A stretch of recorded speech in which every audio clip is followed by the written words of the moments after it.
El tema de hoy es el libro de Éxodo. Séptima parte.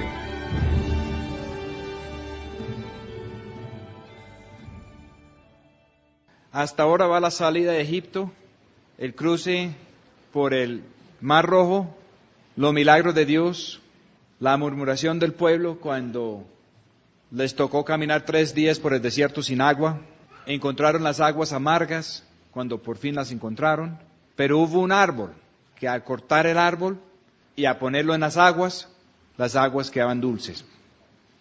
Muchas amarguras en la vida, y cuando caminamos con el Señor, parece que el enemigo trata pues de recalcar lo amargo. Y es solamente si nosotros estamos dispuestos a caminar con los tratos de Dios, por el camino de la cruz, por el camino de permitir que el Señor, a través de las circunstancias de la vida y de muchos factores, puede hacer que nosotros menguamos para que el Señor Jesucristo puede crecer y aumentar en nuestra vida. Después de que encontraron un sitio de reposo donde habían 70 palmas y 12 nacederos de agua en medio del desierto, fueron atacados por Amalek. Y Dios declaró de que para siempre nunca habrá tregua con Amalek. Amalek simplemente quiere decir un extraño, pero Amalek es uno de los peligros más grandes para el pueblo de Dios aún en el día de hoy, porque Amalek simboliza la carne, las concupiscencias de la carne, los malos deseos que hay en la vida natural de todos nosotros. Y Dios dice que no hay tregua, que hay guerra con Amalek hasta vencer a Amalek. Para vencer a Amalek era necesario 2 cosas. Tenían que poner a Josué, que quiere decir Jesús en otro idioma, al mando de las tropas. Y Moisés y los ancianos de Israel tuvieron que estar arriba en una colina. Y cuando Moisés levantaba la mano, Josué ganaba. Y cuando se cansaba Moisés y bajaba la mano, Amalek ganaba. Y Aarón y Hur tuvieron que sentar a Moisés sobre una piedra y uno en cada lado y ayudar a sostener las manos de Moisés para que pudieran vencer. Y eso es símbolo de la pelea que nosotros tenemos con los malos deseos. Se requiere de 2 cosas: Jesús al mando de la batalla y nosotros manos arriba para que Josué o Jesús puede prevalecer. Después de ganar la batalla con Amalek, y la batalla siguió por casi todas las generaciones, cuando el rey David iba a recibir el reino, unos pocos días antes, cuando él estuvo por circunstancias de la vida marchando en el ejército de los filisteos, y los filisteos iban a atacar a Saúl. Y a último instante Dios lo sacó del ejército de los filisteos, lo regresó a su pueblo y encontró que unos extraños, unos amalecitas, habían saqueado el pueblo y habían llevado preso a las mujeres y los niños. Y tuvieron que hacer una persecución entre el desierto, y muchos de los hombres de David no tuvieron las fuerzas necesarias para llegar y hubo que dejarles con las cosas. Y David logró liberar a todos y despojar a ese ejército que tenía descendientes de Ismael y otros extraños. Y cuando regresó de ahí, curiosamente, cuando le llegó una persona de la batalla donde Saúl acababa de morir, y pensaron que Saúl había muerto a manos de los filisteos, llegó alguien y dijo a David, pensando que iban a ser muy buenas noticias para David, que él había rematado a Saúl. Y David preguntó a la persona, ¿y usted quién es? Y esa persona respondió que era un amalecita. Y David lo mandó matar. Por 2 razones, porque David había tomado antes la determinación de no levantar la mano en contra del ungido de Dios, aun cuando el ungido de Dios estaba mal. Y segundo, porque Dios había mandado exterminar a los amalecitas. Y el problema de Saúl comenzó cuando Saúl perdonó al rey de Amalek y trajo lo mejor de Amalek y armó un monumento a él mismo y iba a armar una gran fiesta que es que al Señor. Ahí fue cuando la palabra de Dios vino por Samuel y le dijo a Saúl que el Señor lo iba a cortar, Y la Escritura dice que después el Espíritu Santo se levantó de Saúl y que Saúl no se dio cuenta.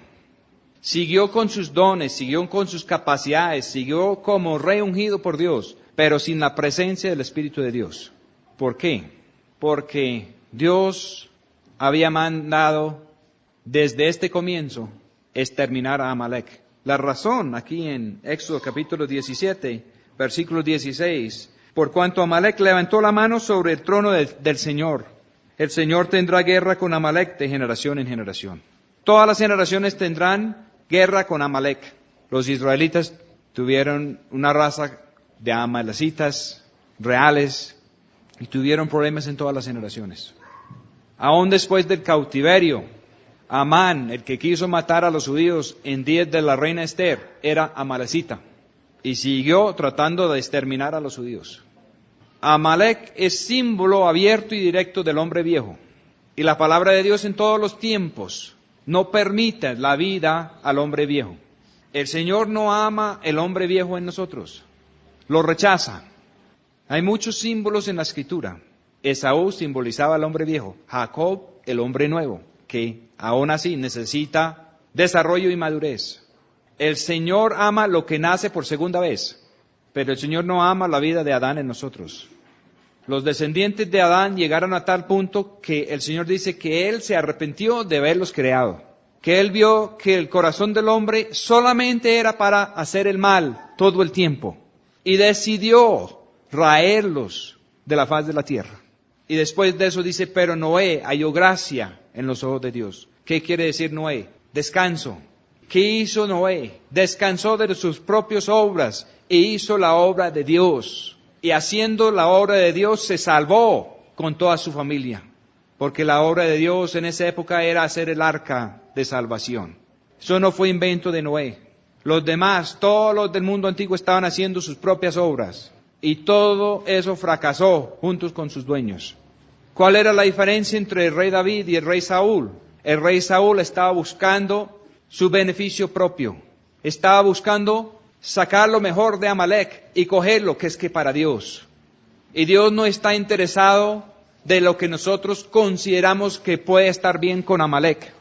Dios quiere arrasar con Amalek y hacer otra cosa diferente en nosotros. Él quiere arrasar con la vida de Adán y que nosotros nazcamos de nuevo en la vida del Señor Jesucristo. Desde el comienzo, la foto está así. El justo Abel llegó con sacrificio de sangre delante del Señor y fue acepto, porque Abel entendió que no podemos llegar al Señor en nuestra propia vida. Se requiere la sangre del Cordero de Dios aplicado sobre nosotros para la redención y para que el Señor va a pasar por encima y no darnos nuestro justo merecido. Es la lección de la Pascua. ¿Por qué? Porque Él quiere tratarnos hasta convertirnos plenamente. Caín no entendió. Él trabajó muy duro. Posiblemente él sintió que él había trabajado mucho más que su hermano Abel. Cultivó la tierra, trajo del producido de la obra de sus manos y Dios no le recibió. Fue rechazado y se enojó, no quiso recibir los consejos de Dios y mató a su hermano. Mató a su hermano y el juicio de Dios era que tenía que andar errante y vagabundo, no iba a descansar nunca.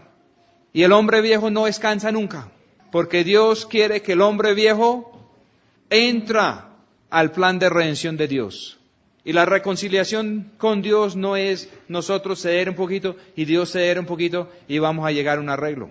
La reconciliación con Dios es que nosotros estemos dispuestos a poner el hombre viejo sobre el altar para que Dios, con el fuego de su amor, arrasa con todo lo que nos sirva hasta sembrar nuevos deseos en nosotros, nuevos pensamientos en nosotros. Eso es el plan de Dios. Abel estaba desprevenido y Caín lo atacó y lo mató. Israel estaba desprevenido y Amalek llegó y atacó. Y Dios dice que va a haber guerra continua de generación en generación porque Amalek levantó su mano en contra del trono de Dios.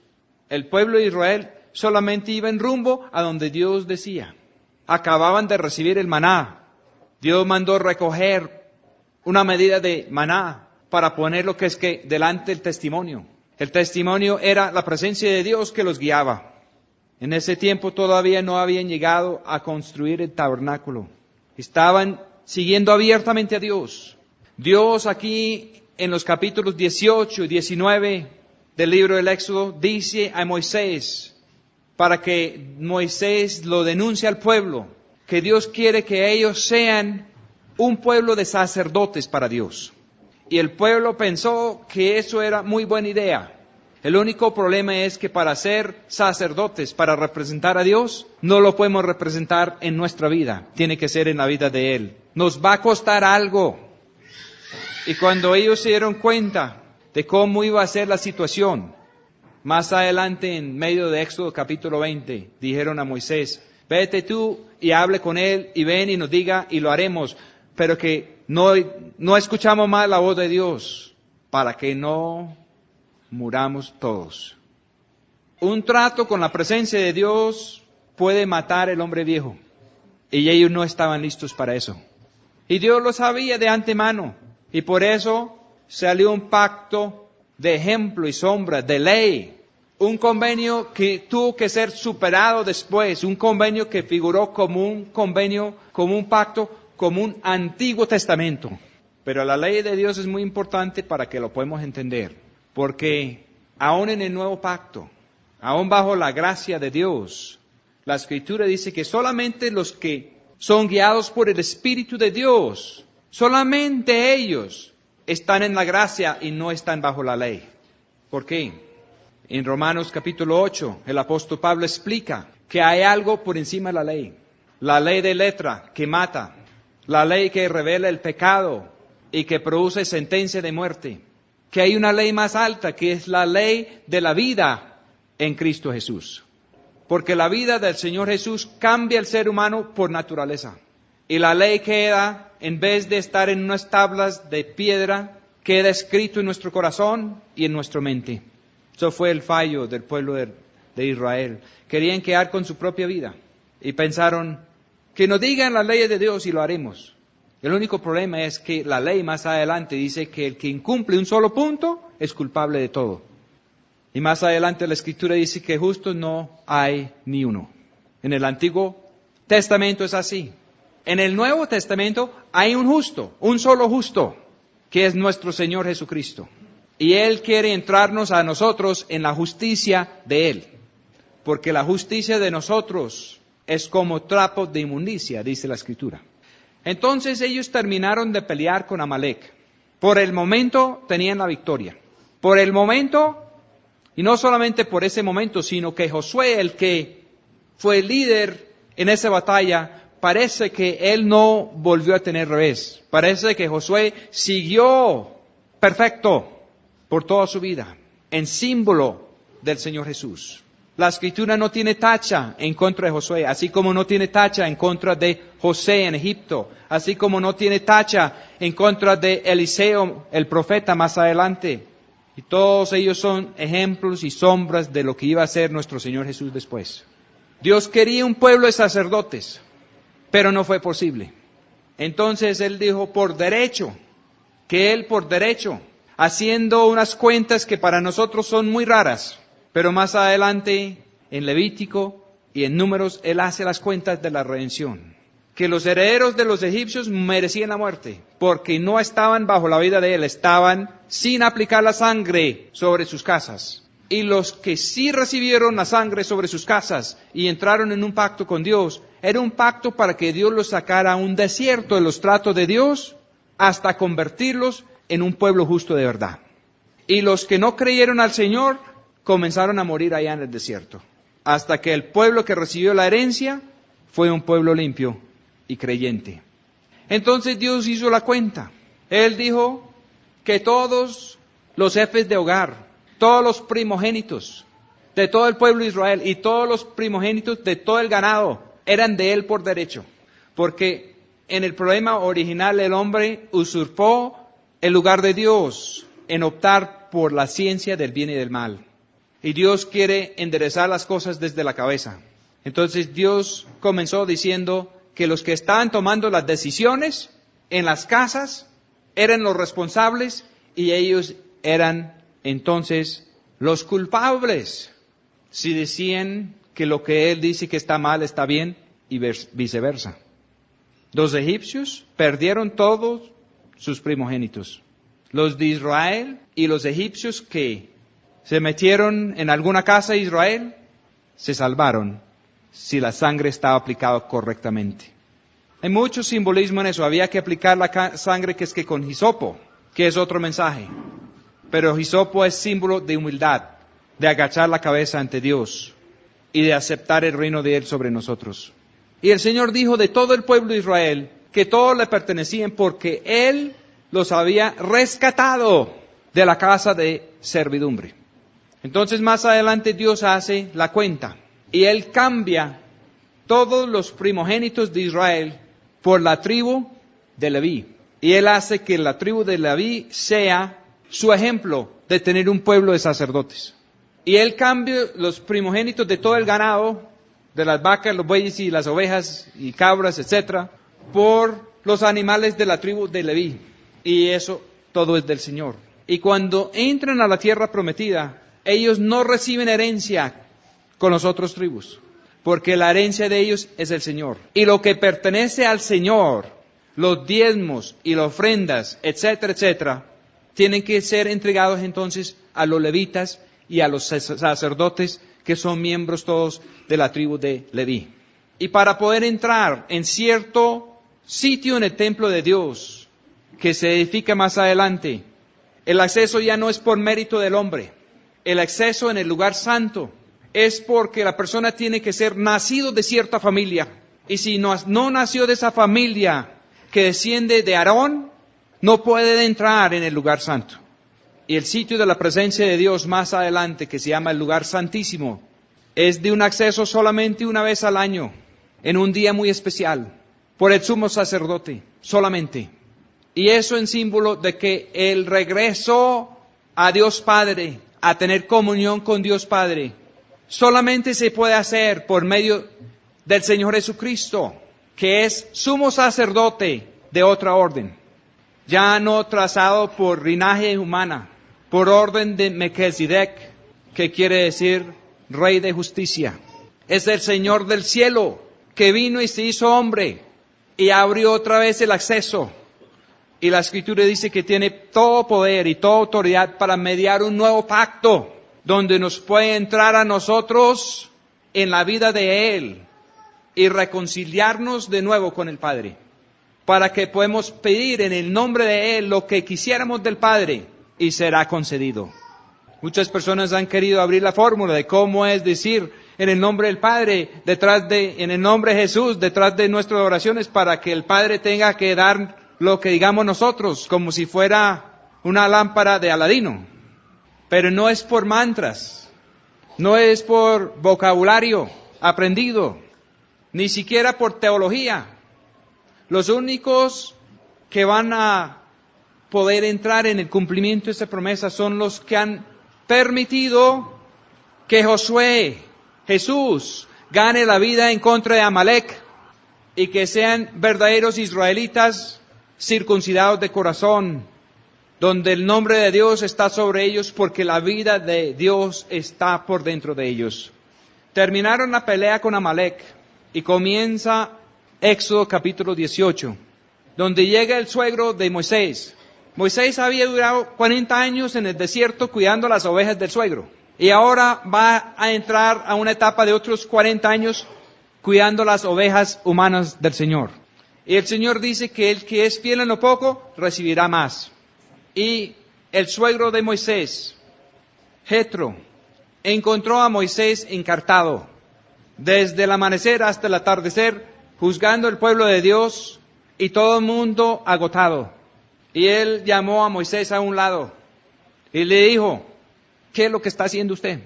Jetro no era del pueblo de Israel, era que es que sacerdote de Madián. Dios quería un pueblo de sacerdotes. Jetro era un sacerdote y no era de la nación de Israel. Y Moisés había aprendido muchas cosas en la casa de Jetro. Y cuando llegó Jetro y dijo, ahora sé que este Dios es el único y verdadero Dios, porque mire lo que ha hecho con ustedes para liberarlos. Y enseguida dice que Jetro hizo unos sacrificios Y se sentaron todos a comer. Y él trajo la mujer de Moisés y los 2 hijos de Moisés. Moisés tenía 2 hijos y eso es tema de otro mensaje. Hubo un problema terrible con uno de esos hijos porque la mujer de Moisés no quiso circuncidarlo y Dios casi mata a Moisés.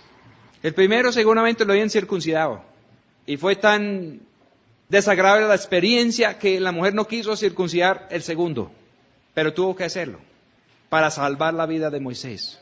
Nosotros sabemos que cuando nacemos por primera vez que hay muchas cosas que circuncidar, pero cuando nacemos por segunda vez pensamos que estamos bien y no es cierto. El hombre nuevo tiene que ser circuncidado también por Dios. Adán, según la Escritura, es un hijo de Dios, que por no estar circuncidado entró en rebelión. Entró en rebelión porque la mujer fue engañada y él se fue con ella. Él se fue con ella con los ojos abiertos, porque él pensó que él podía discernir el bien y el mal para él mismo. Y nos embarcó a todos en un terrible problema. Muchas veces he pensado que el madero, el árbol que tuvieron que cortar y colocar en las aguas amargas de Meriba, es el mismo árbol del bien y del mal. Debajo de ese árbol parece que perdieron su discernimiento. Eva escuchó a la serpiente y Adán escuchó a Eva. Cuando Dios quiso que Adán escuchara a Dios y que Eva escuchara a Adán. Pero así como fue el fracaso, el Señor también puso el remedio. En el Cantar de los Cantares dice que la Sulamita, en símbolo de la esposa de Cristo, vino a despertarse debajo de un manzano. Parece que ella se despertó debajo del manzano que es, porque en el huerto también había árbol de vida. Y ella escogió hallar su vida en él. Después de muchas dudas, después de muchos tratos, después de momentos de angustia y de problema, hasta que fue convertida en digna representante de él. Eso es lo que el Señor está haciendo con su pueblo en el desierto. Por todo eso, todas esas lecciones. El primer hijo de Moisés se llama Gersón, porque dijo, peregrino he sido en tierra ajena. Parece que a Gersón nos circuncidaron sin ningún problema. Pero luego llegó Eliezer, y dijo, el Dios de mi padre me ayudó y me libró del cuchillo del faraón. Eliezer tiene que ver con querido, con consentido. Y pensaron, el Señor me libró del cuchillo del faraón y no tengo que aplicar el cuchillo a mi hijo. Y eso casi le cuesta la vida a Moisés. Y hay muchos que dicen hoy en día, el Señor Jesús murió por nosotros para que nosotros no tenemos que morir. El Señor Jesús sufrió por nosotros para que nosotros no tenemos que sufrir. El Señor cargó con el pecado de nosotros para que nosotros podamos seguir pecando. Y así van. Y eso fue lo que Dios quiso erradicar de la familia de Moisés. Y bien temprano les quitó ese concepto. Moisés siguió toda su vida con compasión para el pueblo de Israel. Aún en los momentos más graves y más difíciles, en vez de tratar de hundirlos, Moisés intercedía y trataba de salvarlos. Y es la misma actitud, y aún más completo, que tiene nuestro Señor Jesucristo. Él no vino para condenar, Él vino para salvar a la humanidad. Y los que se pierden es porque han rechazado rotundamente la oferta de la vida de Él. La persona que insiste en seguir demasiado tiempo con su propia vida puede gozar de muchas bendiciones de Dios, puede gozar de muchos dones de Dios, pero corre el peligro que en el día final el Señor los va a desconocer. Habrá muchos que dirán ese día, Señor, Señor, hicimos muchas maravillas, Señor, hicimos muchos milagros, Señor, hasta echamos fuera a los demonios. Y el Señor dirá a muchos de ellos, apartados de mí, obradores de iniquidad, nunca os conocí. ¿Por qué? Porque no están en la vida de Él, no están en la familia de Él. Y a estudiar la ley de ahora en adelante, hay una gran diferencia entre los siervos y los libres. Y el Señor vino para ponerlos en libertad. Donde está el Espíritu del Señor, hay libertad. Y la verdadera libertad es para que podamos hacer la voluntad del Señor. Porque la persona que es esclavo y no tiene libertad, no puede hacer la voluntad de Dios. Así está el apóstol Pablo en Romanos capítulo 7. Él dice que él quiere hacer el bien y no lo puede hacer. Y lo que él no quiere hacer es precisamente lo que hace. Y resulta en una esclavitud terrible. Y termina el capítulo diciendo, ay de mí, ¿quién me va a librar Y Romanos capítulo 1 contesta y dice que la liberación viene por la gracia de Dios. La gracia de Dios es la vida de Dios, que tiene poder y autoridad para derrotar a Amalek. La gracia de Dios, los teólogos de hoy en día dicen que es favor que no merecemos. Y tiene algo que ver con eso, pero eso no es el centro de lo que es la gracia de Dios. La gracia de Dios es el poder de Dios, es la vida de Dios, que puede entrar y hacer por nosotros lo que nunca podremos hacer por nosotros mismos. La gracia de Dios no nos deja en poder de Amalek, pero la gracia de Dios se requiere una respuesta de nosotros. ¿Cuál fue la respuesta de Moisés? Me voy a poner aquí manos arriba. Voy a dejar que Josué obre allá abajo. Y cuando se cansó, llamó a los 2 amigos para que le ayudara. Hay pecados de la carne que no aflojan si nosotros no hacemos esas mismas 2 cosas. Ponernos manos arriba delante del Señor. Señor, aquí estoy para que entre a obrar como sea necesario para sacar eso de corazón. Para sacar los deseos, los malos deseos de la concupiscencia de la carne. Y lo otro que es muy útil es ser transparentes y honestos con las personas que Dios pondrá alrededor de nosotros para ayudarnos a levantar las manos hasta que Josué, gane la batalla. Hay algo que sucede cuando somos honestos y transparentes, no necesariamente con nuestros enemigos. El Señor no mandó a amalecitas para ayudar a levantar las manos a Moisés. Ni siquiera mandó personas esclavos dentro del campamento de Israel. Seguramente Moisés tenía muchas personas que él podía mandar para un balde de agua o un viaje de leña, o para arriar las mulas, o qué sé yo. Y esos no eran las personas que ayudaron a levantar las manos a Moisés. Fue Aarón, que fue escogido después para ser sumo sacerdote. Fue Hur, que fue uno de los ancianos y líderes más respetados en pueblo de Dios, y me parece que de tribu de Judá. Eran los 2 que a trazar sus líneas iban a tener que ver con simbología de realeza y de sacerdocio, porque el Señor quiere un reino de sacerdotes. Y Él dice que donde hay 2 o 3 reunidos en su nombre, que hay una presencia completa de Él. Y así fue. Y si nosotros desechamos los compañeros y la ayuda que Dios nos provee para ganar la batalla en contra de Amalek, podemos ganar por un rato, pero cuando nos cansamos, ¿qué va a pasar? Hay muchos pecados donde no es posible obtener la victoria hasta comenzar a ser transparente y sacar eso a la luz delante de otras personas que nos pueden ayudar a poner eso delante del Señor como es, para romper el reino de tinieblas y de adversidad en esta batalla. Aún el hombre nuevo, aún Eliezer, el querido hijo nacido segundo, celebrando el hecho de que nos libramos de la cuchilla del faraón o de la espada del faraón, tiene que ser circuncidado. Dios insistió, pero la mujer que simboliza la iglesia tuvo que hacerlo. Y si no lo iba a hacer, ¿qué iba a pasar? Se iba a morir Moisés.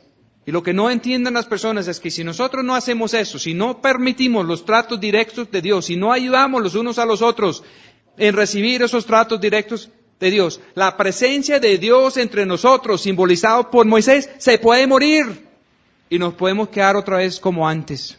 Y si la vida espiritual que Dios ha puesto en nosotros muere, o si la vida que hay en conjunto en un grupo, si Dios retira su presencia, es gravísimo. Porque es mucho más difícil volverlo a restaurar. Él no tiene que volver. Más adelante hicieron el altar, hicieron todo y pusieron el fuego de Dios ahí. Y lo primero que pasó fue que 2 hijos de Aarón se pusieron a jugar con fuego extraño. En otras ocasiones en Israel dejaron apagar la candela y no hubo cómo volverlo a prender. La única manera de volverlo a prender era que Dios soberanamente tenía que enviar fuego del cielo. Y lo hizo en varias ocasiones. Lo hizo en días del rey David, lo hizo en días del profeta Elías. Y eso es lo que no entendemos si nos descuidamos y si el fuego de la vida de Dios se apaga en nosotros o entre nuestro medio como grupo. Se requiere de un milagro del cielo para volverlo a encender. No se puede volver a encender eso solamente diciendo, cometí un error, aquí estoy, Señor, y unos golpes de pecho y listo, y otra vez está el fuego de Dios. No funciona así. Dios puede volver su presencia o puede no volver su presencia. Cuando David pecó, Dios no le quitó el espíritu. Pero cuando Saúl consintió a Amalek, Dios retiró su espíritu y nunca más lo volvió a Saúl. Las personas que conscientemente ponen a Amalek por delante del espíritu de Dios, corren un peligro gravísimo. En el Nuevo Testamento el Señor Jesús dice que hay un solo pecado que no tendrá perdón ni en esta vida ni en la venidera, que es la blasfemia en contra del Espíritu Santo. Saúl perdió su norte, se fue el Espíritu de Dios y él no se dio cuenta cuándo se fue. Él estaba confuso, él pensó que los dones que él tenía, que eso era Dios. Él pensó que en cualquier momento que él podía cuadrar las cosas, que si no venía el profeta, que él podía hacer las cosas. Y estaba muy equivocado. David sabía que si se iba el Espíritu Santo, que no había nada más que hacer. Y clamaba y suplicaba para que el Señor no le fuera a retirar el Espíritu Santo. Y no lo hizo. David pidió que quería caer en manos de Dios. Que quería que Dios entrara a limpiarlo y a lavarlo. Y le costó duro. Hubo muchos problemas. Tuvo que pasar por muchas dificultades. Y parte de eso a consecuencia de sus propios hechos. Pero Dios no lo abandonó. Y el Señor no nos va a abandonar a nosotros tampoco, mientras que queremos recibir la corrección de Él. Mientras que apreciamos y amamos la vida de Él. Pero las personas que comienzan a decir que la vida de Él y el Espíritu de Él es otra cosa, y todo lo contrario, las personas que no quieren recibir la disciplina de Dios, corren el peligro de Saúl. Jetro, el suegro de Moisés, no era israelita. Era una persona que Dios puso ahí para que Moisés aprendiera. Y él llegó y visitó por corto tiempo. Solamente llevó la mujer de Moisés ahí porque parece que ella había quedado con Jetro mientras que Moisés estaba allá enfrentando al faraón y pasando el pueblo de Israel por entre el Mar Rojo y todo eso. Y Dios había dado las señales a Moisés en la zarza que ardía, lo había enviado a enfrentar al faraón y Moisés pasó por donde Jetro y se despidió de él. Y dijo que iba a ir allá a Egipto a ver cómo iban las cosas de allá con el pueblo de Israel. No se puso a contar lo de la zarza que ardía, no se puso a mostrar las señales, no se puso a tirar la vara al suelo, a mostrar la serpiente y volverlo a coger, no se puso a hacer la señal de la lepra, según la Escritura solamente se despidió de Jetro. Pero Jetro sabía lo que Dios estaba haciendo y estaba mirando todo lo que pasó y llegó a dar testimonio. Pero le dijo a Moisés, mire Moisés, usted se va a acabar. Usted tiene que pedir discernimiento a Dios. Y este pueblo necesita príncipes de 1000, príncipes de 100, príncipes de 50, príncipes de 10. Príncipes. ¿Quiénes son los príncipes? Los hijos, los que tienen la naturaleza de Dios. Él dijo, buscan personas que no tienen avaricia, porque esos son los príncipes. Y curiosamente, de 100 israelitas, entonces iba a quedar un príncipe de 100, un príncipe de 50 y 10 príncipes de 10. En cada 100 iban a quedar 12 líderes, que 12 es el número del orden divino. Y que ellos iban a manejar las cosas chiquitas y que Moisés solamente tendría que juzgar los casos grandes. Porque Moisés dijo, pues yo tengo que atender el pueblo, porque el pueblo viene a buscar a Dios. Y yo les digo lo que Dios les quiere decir. ¿Y qué quería Dios? Dios quería multiplicar la cosa y que había muchas personas que podían decir al pueblo lo que Dios les quería decir. Y el liderazgo de príncipes no es como el liderazgo que tenemos hoy en día de personas que quieren manipular y que quieren figurar. Estos eran personas que no iban a buscar su propia vida, sino la del Señor, que podían decirle al pueblo lo que Dios estaba diciendo. Hubo que hacerlo así, hubo que tener una tribu de sacerdotes, hubo que tener en cada 100, 12 príncipes. En símbolo y ejemplo que el plan de Dios para su verdadero pueblo es tener un reino de sacerdotes. Unos sacerdotes que también son príncipes, que representan a Dios como Él es. Él les dijo en el verso 23 de Éxodo capítulo 18, si esto hicieres y Dios te mandare, note ese consejo. Él le dio el consejo, ¿sí? Y más o menos dijo, si me hace caso y si Dios le manda, tú podrás persistir y todo este pueblo se irá también en paz a su lugar. ¿Dónde es su lugar? Allá la herencia que Dios les tenía a todos. Entonces Moisés oyó la voz de su suegro e hizo todo lo que dijo. Y escogió Moisés varones de virtud, de todo Israel. ¿Qué es virtud? Virtud es poder de Dios para efectuar limpieza. Y los puso por cabezas sobre el pueblo, príncipes sobre 1000, sobre 100, sobre 50 y sobre 10, los cuales juzgaban al pueblo en todo tiempo. El negocio arduo lo traían a Moisés, y ellos juzgaban todo negocio pequeño. Y de ahí se fueron al Sinaí. En Éxodo 19:3 dice, y Moisés subió a encontrarse con Dios. Y el Señor lo llamó desde el monte, diciendo, así irás a la casa de Jacob, y denunciarás a los hijos de Israel. Vosotros visteis lo que hice a los egipcios, y cómo os tomé sobre alas de águilas, y os he traído aquí. ¿Cómo llegaron ahí? Pues marcharon ahí. Caminaron en el desierto hasta 3 días sin agua. Pero en lenguaje de Dios, Dios dice que los llevó sobre alas de águilas. Y esto es, creo que la primera parte donde ocurre esa frase en la Escritura. Y muchas personas leen las promesas de alas de águilas después en las profecías de Isaías y en el libro del Apocalipsis, y ellos piensan otra cosa. Cuando el Señor dice que alas de águilas, Él quiere decir que Él puede hacer que nosotros seamos por encima de las circunstancias, porque Él va a tratar con los problemas, aun si nosotros estamos caminando aquí con nuestros pies en la tierra.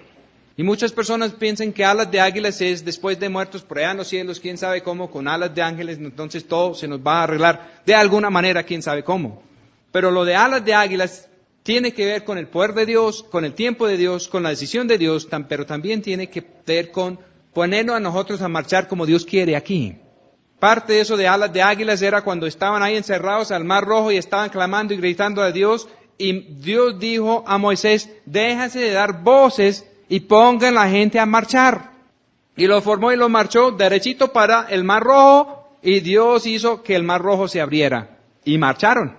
Y marchando a ellos, se salvaron ellos, y los egipcios quedaron ahí detrás destruidos. Y todo eso Dios dice es andar sobre alas de águilas. Ahora pues, si dieres oído a mi voz y guardares mi pacto, vosotros seréis mi especial tesoro sobre todos los pueblos, porque mía es toda la tierra. Este especial tesoro de Dios es mencionado en muchas partes y podríamos predicar mucho sobre eso. Y muchas personas creen que solo por ser genéticamente descendientes de Abraham, Isaac y Jacob, que entonces son ese especial tesoro. O otros piensan que por el hecho de que están en alguna iglesia cristiana que nombra a nuestro Señor Jesús, y como Él es el heredero de las promesas, que entonces son el especial tesoro de Dios. Pero aún al pueblo escogido, Dios les mandó decir que si dan oído a su voz y si guardan el pacto de Él, entonces serán ese tesoro sobre todos los pueblos. De Él es toda la tierra es toda la gente creyente. Pero de toda la tierra hay un tesoro especial del Señor. Y los que son del tesoro especial del Señor, ellos son los que ponen oído a la voz de Él, y porque si escuchamos a Él, entonces la voz de Él, las promesas de Él, las órdenes de Él directamente a nosotros, hacen que sea posible que podemos cumplir la voluntad de Él. Y la voluntad de Él es que lo conozcamos. Si lo llegamos a conocer, la presencia de Él transforma. Y más adelante Él dice que donde está su tesoro, también allá estará su corazón. Él nos dice a nosotros, pero Dios tiene un tesoro. Él quiere que nosotros seamos su tesoro, y si nosotros llegamos a ser considerados por Él como su tesoro, el corazón de Dios será entonces sobre nosotros. La mano de Dios entonces estará sobre nosotros. Nosotros podemos intentar echar mano a Dios, es una buena cosa, pero es mucho mejor si Dios nos coge a nosotros. Y vosotros seréis mi reino de sacerdotes y gente santa. Estas son las palabras que dirás a los hijos de Israel. Gente santa es una contradicción de terminología, porque gente son los que son inconversos y santas son los que son separados para el uso exclusivo de Dios. El Señor sabe que nosotros tenemos problemas, pero Él quiere que seamos separados para Él, para que Él nos pueda tratar. Entonces vino Moisés y llamó a los ancianos del pueblo y propuso en presencia de ellos todas estas palabras que el Señor le había mandado. Y todo el pueblo respondió a una y dijeron, todo lo que el Señor ha dicho, haremos. El único problema es que nosotros no podemos hacer la voluntad de Dios. Esto inició un experimento que iba a durar 1500 años para comprobar de que no podemos hacer la voluntad de Dios aun cuando queremos hacerlo. El único que puede hacer la voluntad de Dios es Dios. Nosotros no podemos ni siquiera arrepentirnos. Podemos llorar lágrimas de cocodrilo y lamentar los hechos, pero eso no es un arrepentimiento completo. El arrepentimiento completo es dar una media vuelta y marchar a lo contrario. Y eso no lo podemos hacer sin la gracia de Dios. El único que puede arrepentirse en ese sentido sería entonces un hombre perfecto. Y no lo hubo hasta nuestro Señor Jesús. Y por eso Él se hizo pecado por nosotros. Por eso Él pasó por todo el cumplimiento de la ley.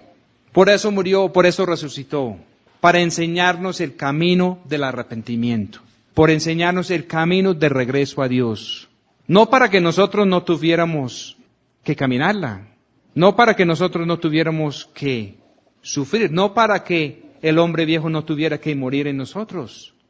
Sino para enseñarnos el camino y proveer el poder para cumplir la voluntad de Dios en nosotros. Y eso es mediar el nuevo pacto. Moisés era el mediador del antiguo pacto. Moisés iba ante la gloria de Dios y cuando salía a la presencia de Dios, su rostro era resplandeciente de la gloria de Dios, reflejando la gloria de Dios. Pero la gloria de Dios desvanecía y él tuvo que poner después un velo sobre su rostro para que el pueblo de Dios no viera cuando la gloria se desvanecía. En el Nuevo Testamento dice que si había gloria aún en esas circunstancias, ¿cómo sería entonces la gloria del nuevo pacto? Que no desvanece, porque el plan de Dios es transformarnos yendo de gloria en gloria. Que lo que Dios quiere hacer al final es mucho mejor que lo que Él hizo al comienzo.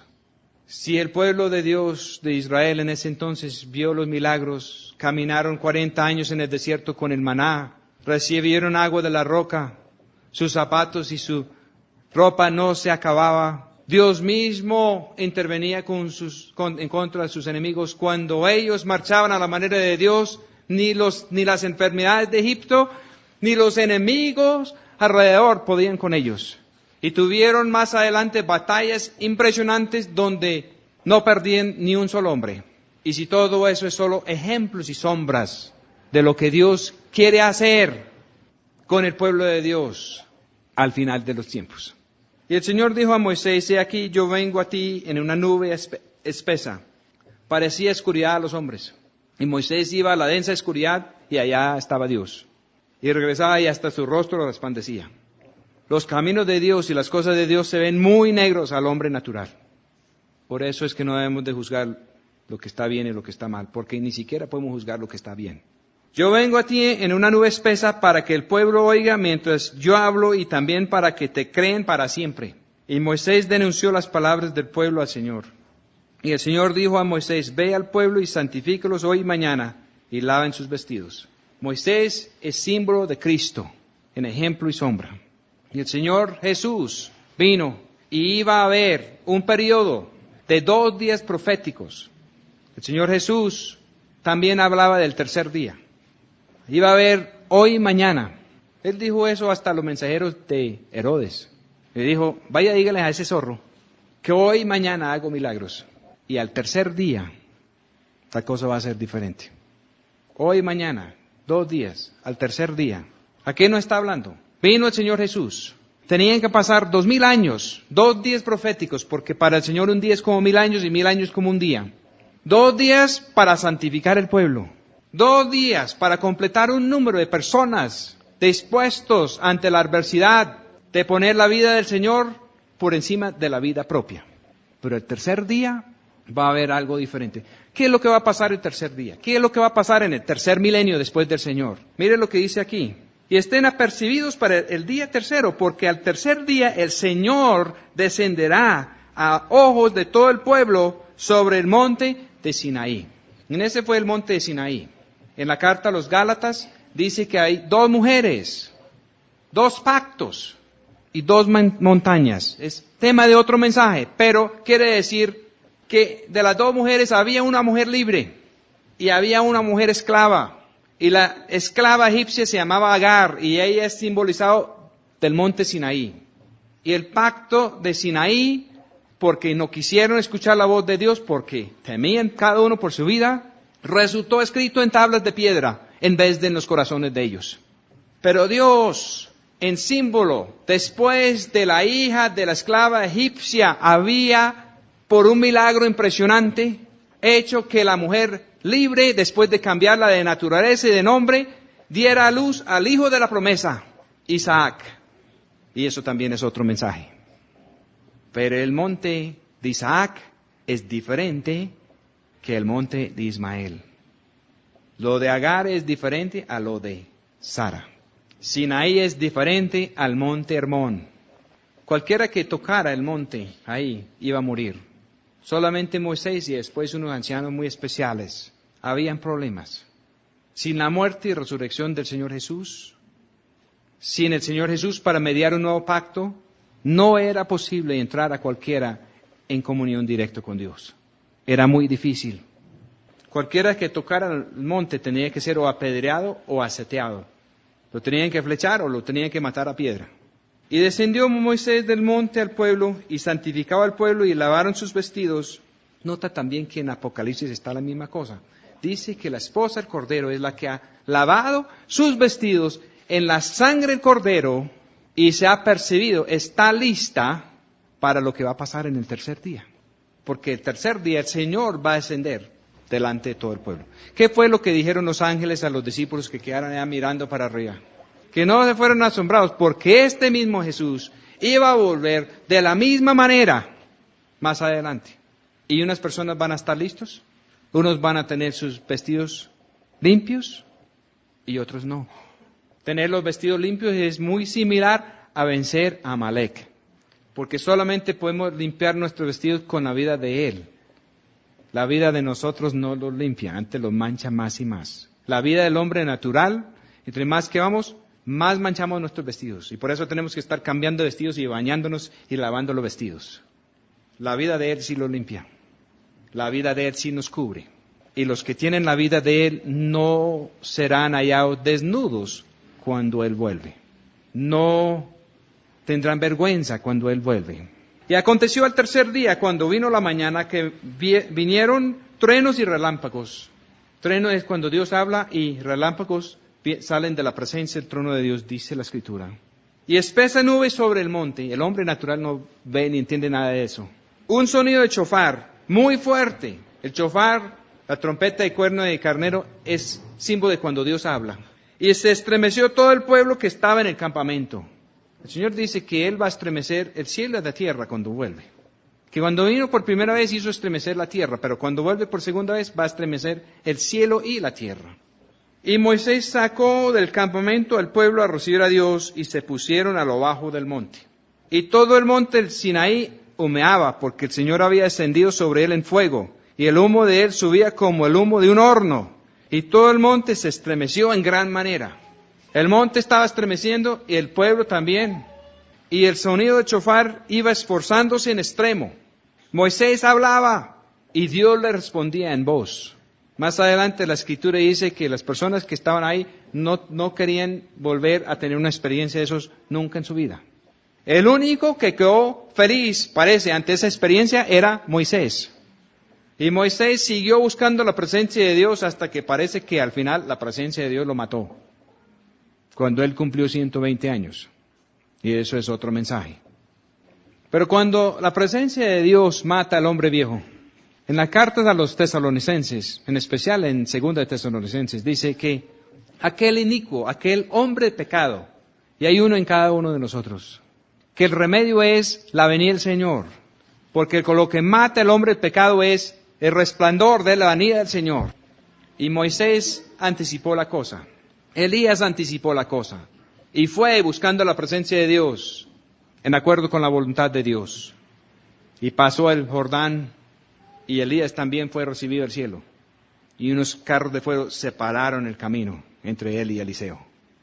La presencia de Dios hace eso, nos corta, nos desvincula de las cosas de este mundo.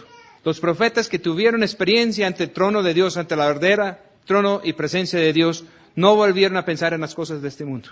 Así fue con Ezequiel, así fue con Isaías, Así fue con el apóstol Juan. Y descendió el Señor sobre el monte de Sinaí, sobre la cumbre del monte, y llamó el Señor a Moisés a la cumbre del monte, y Moisés subió. El pueblo de Dios vieron los milagros, vieron los hechos, pero Moisés aprendió los caminos de Dios. ¿Qué quería Dios? Que alguien aprendiera a subir. ¿Qué quería Dios? Que alguien aprendiera a hacer las cosas como Dios quiere que se hagan. ¿Qué quiere Dios? Una esposa idónea para su hijo, que ha aprendido a hacer las cosas a la manera de Dios y que ha ganado el corazón del Padre Celestial. Y el Padre Celestial es quien prepara a la esposa para su hijo.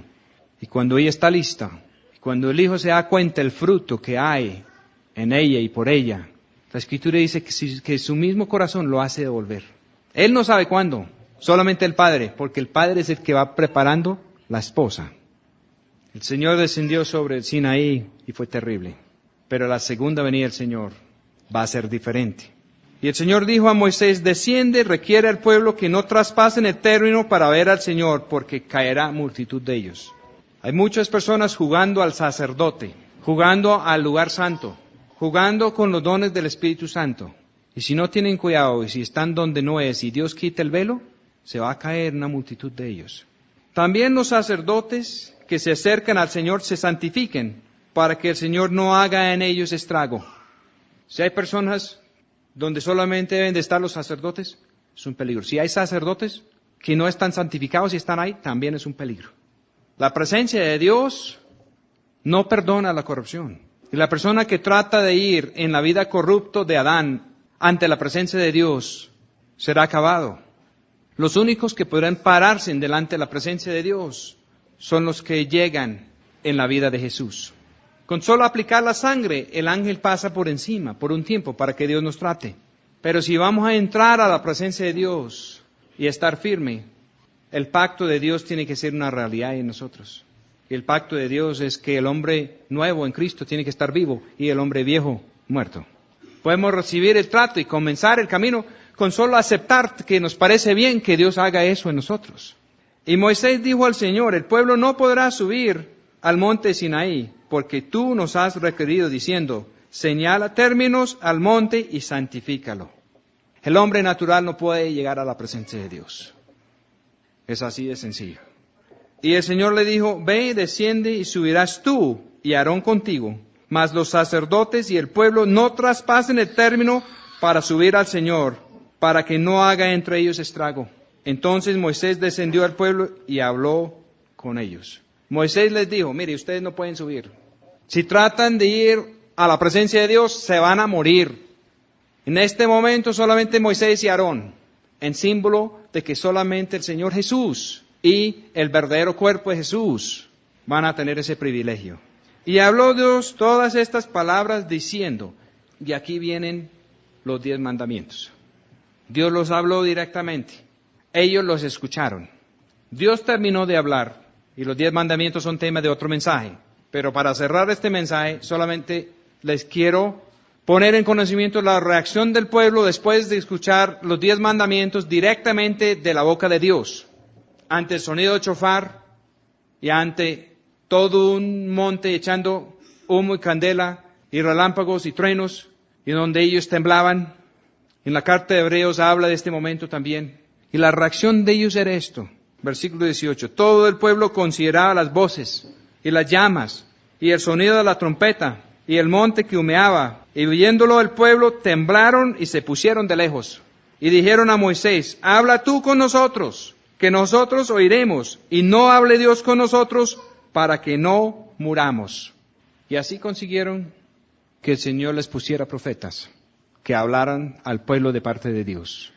Y resultaron con los 10 mandamientos escritos en unas tablas de piedra, rotas aún antes de poder ser entregadas. Y tuvieron que hacer un arca y guardarlas escondidos en el lugar santísimo. Pero los 10 mandamientos eran todos en tenso futuro. Dice, no cometerás adulterio, no cometerás homicidio, etcétera, etcétera, etcétera. Porque el Señor sabía que el hombre natural no podía cumplirlo. Pero Él sabía que al final de los tiempos Él iba a tener un pueblo que había dado la espalda a la propia vida de ellos, que había abrazado la vida de él, sabiendo que la vida de él al comienzo parece ser un desastre, parece ser un camino muy negro. El camino de la cruz no es fácil, pero termina con un pueblo donde sí se cumplen las promesas, porque en la vida de él todo es sí y amén. Ellos como nación no lo pueden cumplir. Nosotros como nación cristiana tampoco lo hemos cumplido como un pueblo.